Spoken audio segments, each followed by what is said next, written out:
Hey, wanna play a fun game? Got all that? Good. Now remember it. That was a fun game, right? Well, apparently that basic memory gameplay is fun enough, because in 1978, Simon hit store shelves, and left a bruise too. The original model had 3 game modes and 4 skill levels. The base game was that 4 buttons would light up and play a sound in a sequence, and you would have to repeat the sequence.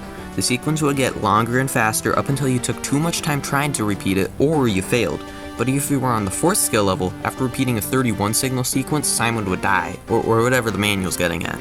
The other 2 game modes were really just little changes to suit a multiplayer game, and that was really everything going for this. I mean, I guess it really was that unique because it sold 10 million units, but was it really that unique? The game was actually based off the Atari 9.